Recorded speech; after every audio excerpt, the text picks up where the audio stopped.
السلام علیکم ورحمۃ اللہ وبرکاتہ۔ نحمده ونصلی علی رسولہ الکریم، اما بعد۔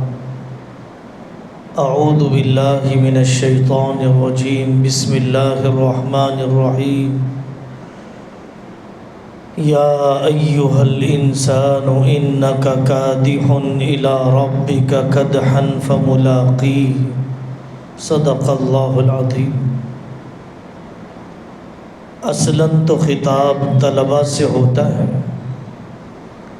لیکن بولنے والا اور دیگر ساتھی اپنے آپ کو مخاطب سمجھیں تو مجلس کا جو فائدہ اٹھایا جانا چاہیے وہ نفع آدمی اٹھا پاتا ہے اگر اپنے آپ کو مخاطب سمجھے، اگر یہ سوچے کہ مجھ سے کہا جا رہا ہے۔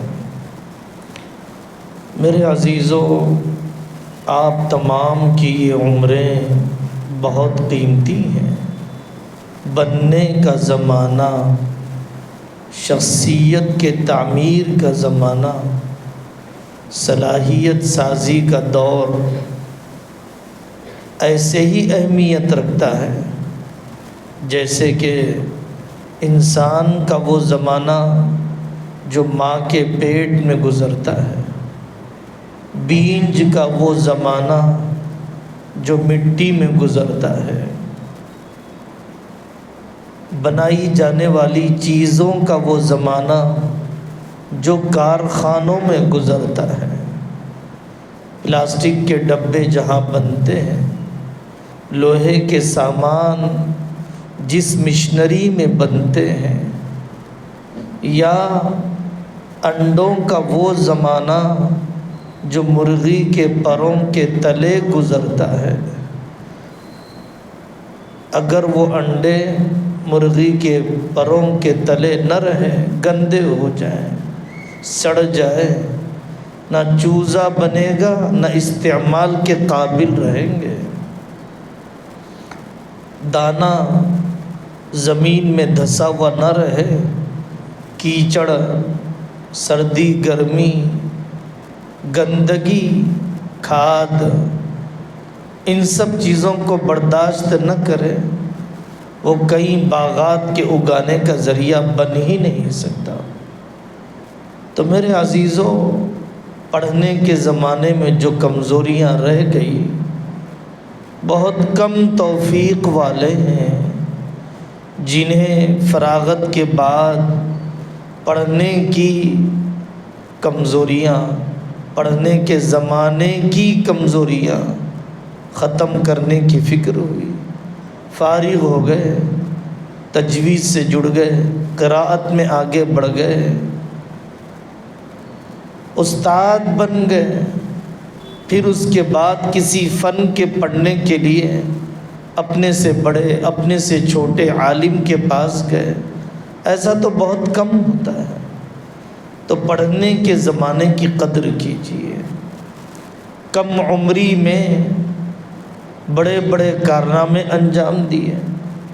عربی زبان میں ایک کتاب ہے، عظماء فی طفولتہم، وہ بچے جنہوں نے اپنے بچپن میں ہی عظیم کارنامے انجام دیے، کم عمری میں ہی اونچی سوچ پیدا کی۔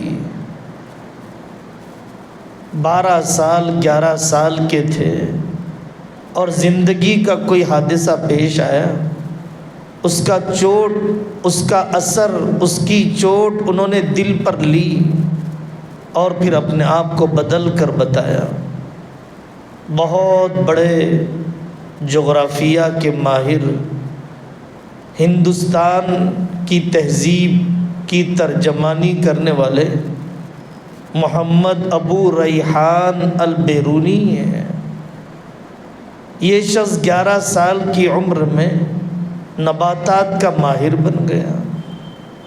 کس گھاس میں کیا ہے، کس پھول میں کیا ہے، اتنی کم عمری میں محمود غزنوی کو ضرورت پڑی ملک کے ناپنے کی، یہ کم عمر لڑکا پہنچ گیا اور اس نے کہا ملک نہیں، پوری دنیا کی پیمائش ناپ کر میں بتاؤں گا، ایک کونے سے دوسرے کونے میں کتنے کلومیٹر ہے۔ سیٹلائٹ کا دور نہیں، ہوائی جہاز کا دور نہیں، سورج کی گردش کو دیکھ کر کیسے ذہین لوگ تھے ہوں گے۔ لوگوں نے حیرانی کا اظہار کیا، یہ کم عمر لڑکا کیسے کر سکتا ہے یہ کام۔ آج دنیا یاد کر رہی ہے یوسف صلاح الدین ایوبی رحمۃ اللہ علیہ کو۔ یہی واقعہ ہوا، چھوٹے تھے، انہوں نے صلیبیوں اور انگریزوں کے ظلم کو دیکھا، کیسے ان کے قافلے کو لوٹا جاتا ہے۔ تو یوسف صلاح الدین ایوبی رحمۃ اللہ علیہ نے یہی 11 سال کی عمر میں سوچا کیسے صلیبیوں سے مقابلہ کیا جائے۔ جب میدانی جنگ کی ضرورت تھی تو میدانی جنگ کی انہوں نے، اب میدانی جنگ سے زیادہ فکری جنگ ہے، آئیڈیالوجیکل وار ہے، ذہنی مقابلہ ہے، تہذیبوں کا ٹکراؤ ہے، دشمن نفسیاتی حملہ کر رہا ہے، اس کے لیے اپنے آپ کو تیار کرنا چاہیے۔ ابن خلدون رحمۃ اللہ علیہ یمن، پھر اندلس، پھر تونس، یہ مختلف ملکوں میں رہے، والد صاحب وزیر تھے، زبردست چوری ہو گئی، بادشاہ نے کہا چور کو پکڑو ورنہ تمہاری وزارت ختم کر دی جائے گی۔ پریشان تھے والد صاحب، بیٹا قریب جاتا ہے، کیا وجہ ہے ابو جی؟ میں کیا غم ہلکا کر سکتا ہوں؟ بیٹا بڑی چوری ہو گئی ہے، اگر میں نے مال واپس نہیں کروایا تو میری نوکری چلی جائے گی، کوئی سراغ نہیں، کوئی اتا پتہ نہیں، کوئی علامت نہیں۔ ابن خلدون رحمۃ اللہ علیہ نے فرمایا ابو جی میں آپ کو سہارا دوں گا، شہر کی گلیاں چھوڑیے، آس پاس کے گاؤں کا دورہ کیا۔ ایک گاؤں سے گزر رہے تھے تو دیکھا کہ وہاں دروازہ بند ہے گھر کا، کچرا پڑا ہوا ہے سامنے، کھائی ہوئی مچھلیوں کے کانٹے ہیں۔ ابن خلدون رحمۃ اللہ علیہ نے، کم عمر لڑکے نے کہا ہو نہ ہو یہیں پر رہتے ہیں وہ چور۔ سامنے رہنے والی بڑھیا کو پوچھا یہ مکان بند کیوں ہے؟ کہا یہ لوگ صرف رات میں آتے ہیں چلے جاتے ہیں، دن بھر یہ بند ہی رہتا ہے، سوتے رہتے ہیں لوگ۔ تو ابن خلدون نے کہا کہ بڑی بھی صفائی کا خیال نہیں رکھتی، یہاں پر کچرا ڈال رکھا ہے انہوں نے، مچھلیوں کے کانٹے۔ تو اس بڑھیا نے کہا ہاں میں نے ان لوگوں سے کہا، اندازہ ہو گیا کہ یہاں کوئی عورت نہیں رہتی ہے، اور طوفانی ہوائیں چل رہی تھی، مچھلیوں کی قیمتیں آسمانوں کو چھو رہی تھی۔ ابن خلدون نے کہا اس مہنگائی کے زمانے میں مچھلی کھانے والا کون ہو سکتا ہے؟ چور تک پہنچ گئے، کیسے ہم راحت پہنچائے اپنے بڑوں کو؟ کیسی بے حسی ہے، آدمی اپنی والدہ کو دیکھتا ہے، اپنے والد کو دیکھتا ہے، اپنے شیخ کو دیکھتا ہے، فکر مند دیکھتا ہے، لیکن بوجھ ہلکا کرنے کی فکر نہیں۔ بغداد میں تھا غلام، ہم تو بڑے گھرانوں کے، آزاد گھرانوں سے، پہلے زمانے میں غلامی تھی۔ یاقوت الحموی رحمۃ اللہ علیہ معجم الادباء بڑی کتاب لکھی ہے، اور معجم البلدان شہروں کی تاریخ لکھی ہے۔ آج تو ویکیپیڈیا ہے، اس زمانے میں ایک ایک شہر کا تعارف، اس کا نام، اس کی سرحدیں۔ غلام تھا، آخر میں مالک نے چھوڑ دیا، آزاد کر دیا، اور پھر اس کے بعد یہ لکھنے پڑھنے لگا، کتابوں کی نقل کرنے لگا۔ کاپی کرنے کا کوئی ذریعہ نہیں تھا، زیروکس مشین کا کوئی تصور نہیں۔ مختلف پہلو ہیں، آپ اپنے آپ میں غور کیجئے کیسی نعمتیں اللہ نے دی ہیں۔ بہت بڑی بات شام کے بڑے عالم عبد الکریم بکار نے کہی، نعمتوں کو ایسے دیکھو جیسے چھیننے کے زمانے میں آدمی دیکھتا ہے، نعمتوں کو ایسے دیکھو جیسے چھین جانے کے بعد آدمی دیکھتا ہے، تب تمہارے اندر شکر کا جذبہ پیدا ہوگا۔ نعمتیں دیکھ رہا ہے، تأمل کے ساتھ نہیں دیکھ رہا ہے۔ قرآن سے جوڑا، کتنے ہیں چبوتروں پر، کتنے ہیں نشے میں۔ یہاں پر ہم گئے سعید آباد کے بچوں کی جیل میں، چلڈرن ہاؤس میں، آپ کی عمر کے بچے 12 سال سے جیل میں ہیں۔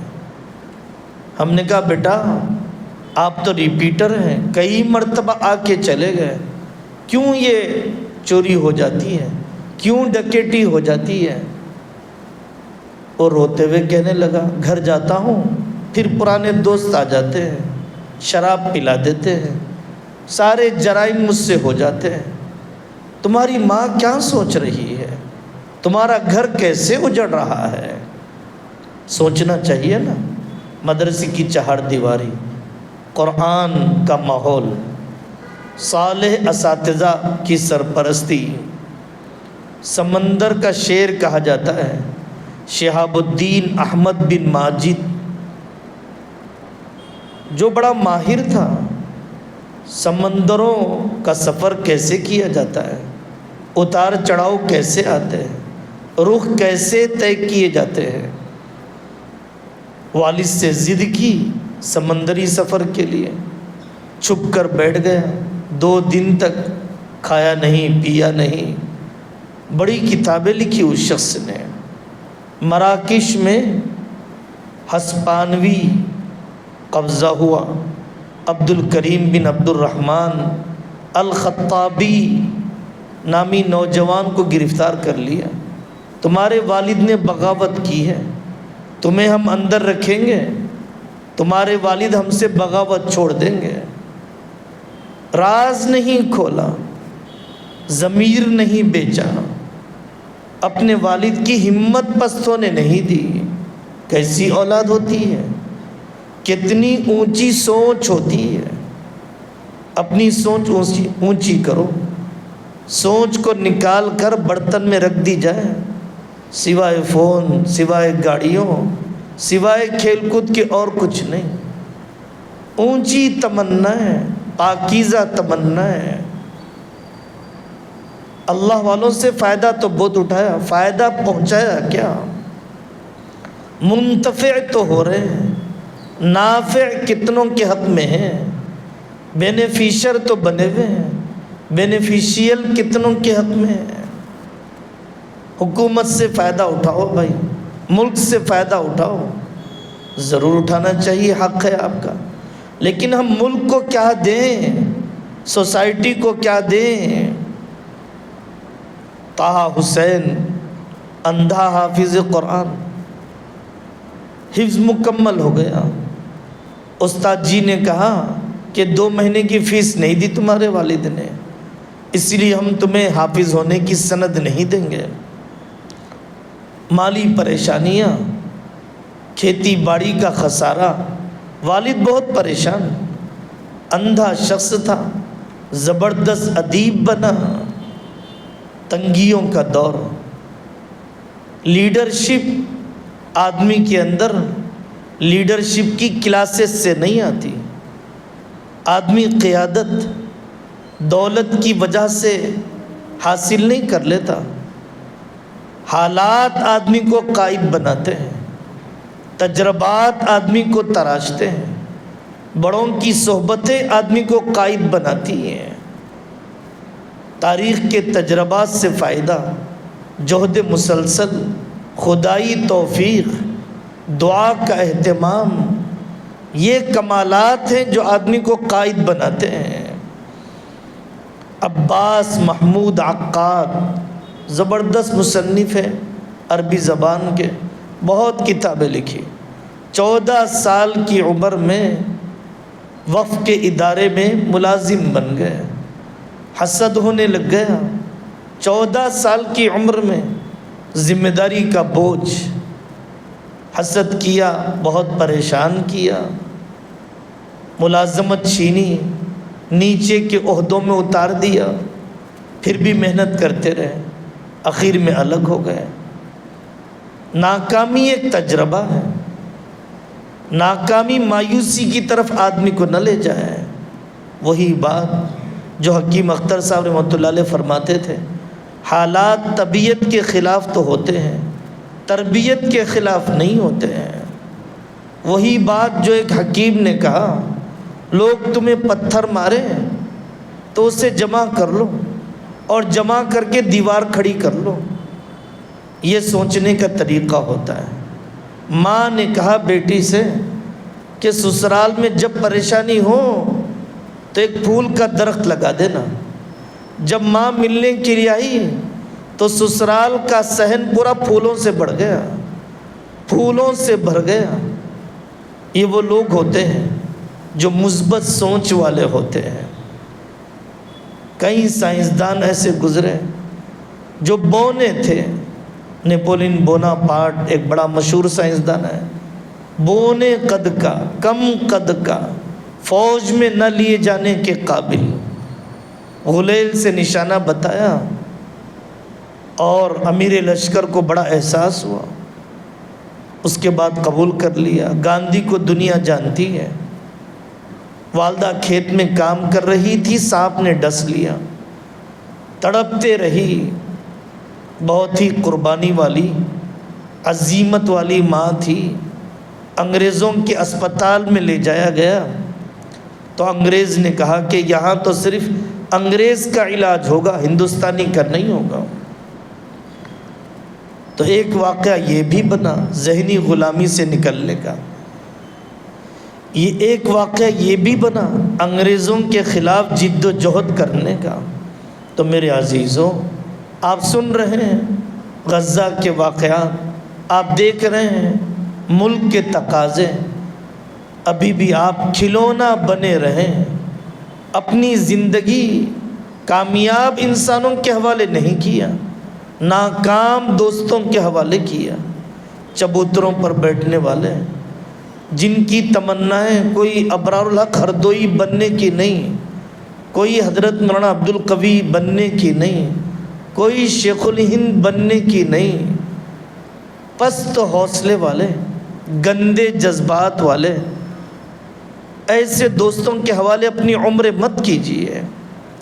بڑوں کے مشورے سے جو طالب علم چلتا ہے، حفظ بھی مکمل ہوگا، عالمیت کی تکمیل ہوگی، دین کی خدمت کے میدان میں اللہ تعالیٰ اسے قبول کریں گے اگر یہ مشورے کے تابع چلتا ہوں۔ منمانی نہ کریں، زمانے کے تھپیڑوں کے حوالے نہ کریں اپنے آپ کو، جس طرف چاہے لے چلو میری زندگی، جو چاہے ہر آنے والا فیصلہ کر دے، جو چاہے مجھے آ کر لے کر چلا جائے، جو دوست کہہ دے اس کے بلانے پر کھڑا ہو جاؤں۔ تو اس شخص نے اپنے آپ کی زندگی کو کھلونا بنا دیا، ہر اوباش کے لیے، ہر دوست کے لیے۔ قرآن نے یہی کہا، اِنَّكَ كَادِحٌ إِلَىٰ رَبِّكَ كَدْحًا فَمُلَاقِيهِ۔ اے انسان، تیری زندگی کا ہر قدم تجھے آخرت کی طرف لے جا رہا ہے، سنبھل جا، بنا لے ہر قدم کو۔ اللہ تعالیٰ آپ حضرات کو اور ہم سب کو علم نافع کی دولت عطا فرمائے، قدموں کے پھسلنے، گندی صحبتوں کے حوالے ہو جانے اپنی عمر کے ضائع کرنے، صلاحیتوں کو تباہ کرنے سے اللہ تعالی ہم سب کی حفاظت فرمائے۔ چلو بھائی دعا کرو۔ الحمدللہ رب العالمین، اللہم صلی علی محمد النبی الامی وعلی آلہ وسلم تسلیما۔ اے اللہ معاف فرما دیجئے ناقدری کو، معاف فرما دیجئے بے ادبی کو، معاف فرما دیجئے اپنے بڑوں سے بدگمانی اور بے اعتمادی کو۔ اے اللہ ان عزیزوں کی بچی کچی عمریں اپنے رضا والے کاموں کے لیے قبول فرما لیجئے، اپنے اولیاء میں سے بنائیے، عارفوں میں سے بنائیے، عاشقوں میں سے بنائیے، مجددوں میں سے بنائیے۔ وہ کام لے لیجئے جو اس وقت آپ کے یہاں پسندیدہ ہو۔ زندگی کا کوئی لمحہ ضائع ہونے نہ دیجئے، پلک جھپکنے کی دیر ظالم سماج اور نفس کے حوالے نہ فرمائیے، قدموں کے پھسلنے سے بچا لیجئے، ہدایت کے بعد گمراہی میں پڑنے کے عذاب میں نہ ڈال دیجئے۔ سبحان ربک رب العزت عما یصفون وسلام علی المرسلین والحمد للہ رب العالمین۔